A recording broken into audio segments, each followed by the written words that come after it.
Winston Churchill, former Prime Minister of England, was asked to speak before the graduating class at Harvard one day. There was great anticipation about what this great man was going to say. And he stood to address the graduates as I'm addressing you this evening, and his speech lasted 5 words. I know some of you are wishing, gee, I wish you would like that. Young people, here's what he said. Never, never, never give up. And he said, oh, what a message.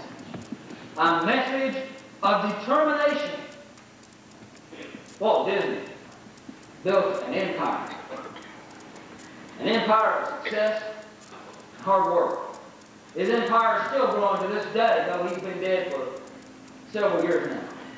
He wants to explain one of the reasons for his success. When Walt Disney had a fresh new idea, he would call in his 3 vice presidents, and he would share with them this idea. And if they said it can't be done, he'd close the meeting and immediately set out to do what could not be done. That's determination. You're going to hear the message of this world. You're going to hear the message flowing. It can be done. And my dear friends, I have found that with God's help, all things are possible. That's determination. Just because you haven't seen it done, or just because someone says it can be done, don't let it stop you from trying. Determination. Remember, your attitude determines the outcome. Remember also that failure is never final. I shared with my church several weeks ago the story of this man. It impressed me dearly.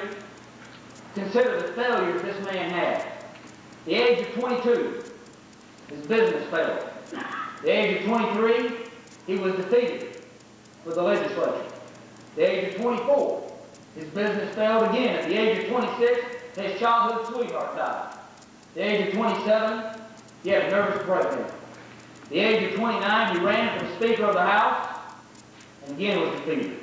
At the age of 34, he was defeated for Congress. At the age of 37, he was elected to Congress for the very first time, only to be defeated in re-election. At the age of 46, he was defeated for the Senate. At the age of 47, he was defeated for the vice presidency. At the age of 49, he was again defeated for the Senate. Failure after failure after failure, but failure is never final. For at the age of 51, Abraham Lincoln became our 16th president. Failure is never final. Never, never, never give up. George Washington, the father and leader of our great country, as he was the general, fought 9 battles. He lost 6 of them, but he won the war. Failure is never final. This young man, this young boy, was thought by his parents to be abnormal. He was slow to learn to speak. He had very few friends at school. And when he finally graduated high school, he failed his entrance exam for college. He had to wait the next year before he could even enter college. But because failure is never final, Albert Einstein would not give up. He became the world's greatest scientist. The only time we really fail, young people, is when we give up and quit. And I don't know about you, but I'd rather try and fail than fail to try. Remember 2 things. That your attitude determines the outcome, and that failure is never final. You reap what you sow in life, so think before you act. You reap more than you sow. So remember those 2 things. My final t-shirt, because you reap later than you sow, please, don't be afraid to dream. Dream big dreams. Set big goals. Don't be afraid. You see, God God has a plan. He has a purpose for your life. God has a big plan. God has a lot of blessings for your life. Go for it. Don't be afraid to step out on a limb. Don't be afraid to go. You may be by yourself. Step out. Dream big dreams. No doubt, 10 years from now, you're going to have your 10-year reunion. Wonder what it's going to be like. Some of you, I know for sure, you're going to be very successful in life.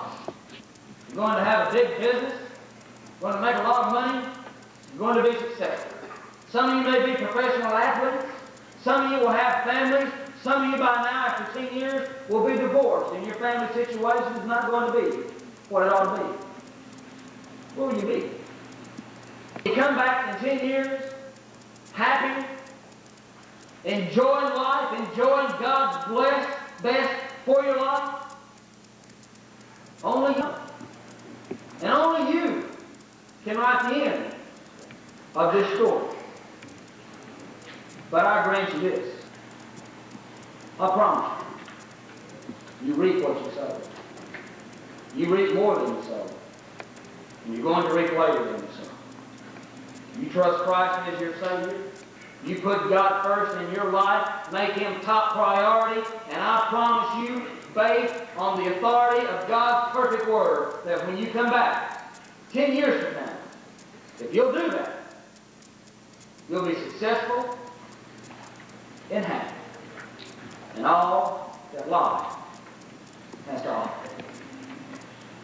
So I leave you with this note. In just a moment, you're going to march down this aisle. You're going to take your hats off. You're going to take your gowns off. You're going to go your separate ways. But I encourage you, as you go through life's journey, take with you these 3 shirts. Because I can tell you, 15 years after graduating high school, these shirts are not going to mean near as much as these shirts. I know that I speak for the entire community, the entire school, when I say we're proud of you and that we want God's best for you. May God bless you and keep you.